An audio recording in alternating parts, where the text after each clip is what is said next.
Vijay TV cook with கோமாளியில trending பேரா இருக்கக்கூடிய சுனிதாவும் உமரும் உண்மையாவே ரிலேஷன்ஷிப்ல இருக்காங்கப்பா அப்படிங்கிற மாதிரி பல ரசிகர்களுக்கு ஒரு டவுட் இருந்துச்சு.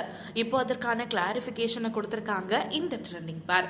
உமர் சுனிதா ரெண்டு பேருமே சரி குக் வித் கோமாளியில அவங்களுடைய பேர் ரொம்பவுமே நல்லா இருக்கும். அவங்க ரெண்டு பேருக்கும் உள்ள அண்டர்ஸ்டாண்டிங், சுனிதா மற்ற டேபிள்ஸை விட இவங்க டேபிள்ல இருக்கக்கூடிய டெடிகேஷன், இது பார்க்கும்போது எல்லாருக்குமே இவங்க ரெண்டு பேரும் ரிலேஷன்ஷிப்ல தான் இருக்காங்க அப்படிங்கிற ஒரு டவுட்டை ரொம்ப ஸ்ட்ராங்காகவே ஏற்படுத்தினுச்சு.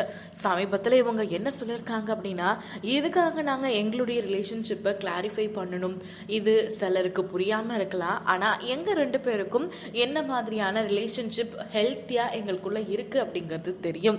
நாங்கள் ரெண்டு பேரும் நல்ல நண்பர்கள், ஒரு 20 மணி நேரம் ரெண்டு பேரும் சேர்ந்து ஒர்க் பண்ணுறோம், ஸ்க்ரீனில் ஒன்றா தெரிய போகிறோம். ஸோ எங்களுக்குள்ள ஒரு அண்டர்ஸ்டாண்டிங் இருக்குது, எனக்காக அவங்க ஹெல்ப் பண்ணுறாங்க.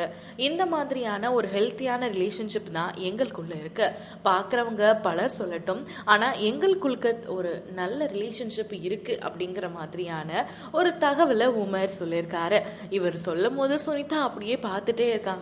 என்னதான் இவங்க ரெண்டு பேருக்குள்ள லவ் இல்லை அப்படின்னு சொல்லிக்கிட்டாலும் உண்மையாவே பார்க்கும் பொழுது இவங்க ரெண்டு பேரும் ஒரு கப்புள்ஸ் மாதிரி தான் இருக்காங்க. அண்ட் ரசிகர்கள் இப்போ என்ன சொல்றாங்கன்னா, இவங்க ரெண்டு பேருமே லவ் தான் பண்ணிட்டு இருக்காங்க, வெளியில சொல்லாம லவ் பண்ணிட்டு இருக்காங்க, அது சுனிதா கண்ணில் நல்லாவே தெரியுது அப்படிங்கிற மாதிரியான சில விஷயத்தையும் சோஷியல் மீடியால வைரல் ஆக்கிட்டு இருக்காங்க. குக் வித் கோமாளியில இவங்க ரெண்டு பேருடைய அட்ராசிட்டி ரொம்பவுமே அதிகமா இருக்கும். நீங்க இந்த ட்ரெண்டிங் பேரை பார்த்துருக்கீங்களா? உங்களுக்கு இவங்களை பிடிக்குமா அப்படிங்கறத மறக்காம சொல்லுங்க.